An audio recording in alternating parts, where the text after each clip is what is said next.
السلام عليكم ومرحبا بكم معايا. اليوم ان شاء الله غادي نشوفوا هاد الفطائر بحشوه رائعه جديده بزاف وبعجينه هائله. كتجي بحال القطن وخفيفه والحشوه كتكون غالبه على العجينه. تابعوا معايا الفيديو، كنتمنى انها تعجبكم. خديت مقله درت فيها 3 المعالق ديال زيت المائده، من بعد ضفت ليها فلفله الوان. كيف كتشوفوا الا ما كانش متوفر انواع مختلفه بامكانكم ديروا لون واحد او جوج اللي متوفر. خليتها واحد شويه حتى طاحت الفلفله. من بعد غادي نضيف واحد 2 معالق كبار ديال القزبر ومعدنوس الربيع، 2 معالق ديال الربيع.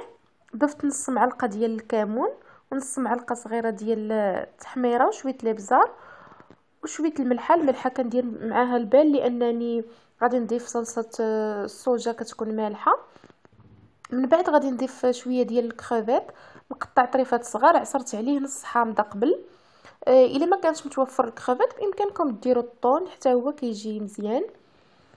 من بعد كنضيف معلقه صغيره ديال صلصه الصوجا صافي، وكنبقى كنحرك على نار مهيله. الوقت اللي كنحس ان راه الكريفيت تشحر دغيا ما كياخذش الوقت بزاف، واحد 5 دقائق تقريبا. منين كطيب كنديرها في شي اناء كنضيف عليها الفيرميسيل اللي درتها في الماء سخون وصفيتها وقطعتها. الفيرميسيل راه داروا التحاليل وداكشي وقال لك راها مزيانه ما فيها حتى شي حاجه، فرجعنا كنستعملوها. خليتها تتبرد. وهذه العجينه سبق لي نزلتها في فيديو خاص، غادي نخلي لكم الرابط ديالو اسفل الفيديو، وغادي نكتب لكم حتى المكونات في لا ديسكريبسيون. كتجي رائعه هذه العجينه هذه. صافي خديت طاوه دهنتها بالزيت، ما درتش ليها ورق الطبخ، دهنتها غير بالزيت. وخديت الكره الاولى غادي نزلتها بالدلاك بالطحين باش ما تلصقليش العجينه، حتى ولا السمك ديالها تقريبا واحد 2 ملم. وكنحط هذا الحشوه من الوسط وكناخذ القرصه كنسدها حتى للنص بهذه الطريقه هذه، وكنهز هذا الطريف وكنسد بحال هكا وكيتشكل عندي مثلث بحال البريوه. الا ما بغاش تسد لي كندير في صبعاني شويه ديال الفورص وكنضغط بحال هكا وكيتسدوا. كنحاول انني نسدهم مزيان باش ما يتحلوش في الطياب وما تخرجش الحشوه. كنسدهم مزيان بحال هكا غير بشويه، كنتاكد انهم مسدودين وهاد القنيتات حتى هما والوسط. كيجي الشكل ديالهم بحال هكا بحال الشكل ديال البريوه. كنحطها في الطاوه اللي دهنتها بالزيت، وغادي نعاود نصايب وحده اخرى باش توضح لكم الطريقه مزيان.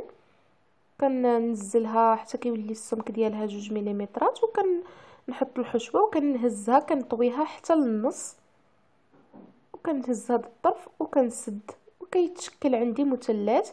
كنسد الطريفات كيف قلت لكم، كندير في ايدي الفورس باش يتسدوا لي. صافي هذه هي الطريقه ديالهم. ما كنخليهمش حتى يخمروا، ما كنخمرهمش، يعني صراحه طريقتهم سهله وما كتاخذش الوقت بزاف. وحتى العجينه ديالهم كتجي بحال القطن وما كتكون الحشوه غالبه على المذاق ديال الخبز. كنتاكد انهم راهم مسدودين كاملين. منين كملتهم خديت هنا صفر بيضه، ضفت ليها معلقه ديال الحليب وقطيره ديال الخل، وغادي ندهن بهم الوجه ديال هاد الفطائر. ما غادي نزينهم بحتى شي حاجه، غنخليهم بحال هكا.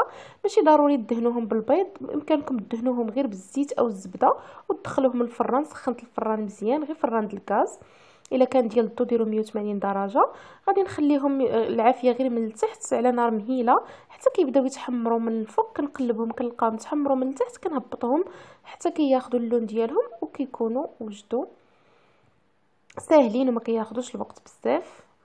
هادو هما منين نخرجهم الفران صراحه كيجيو رائعين الشكل ديالهم او في المذاق.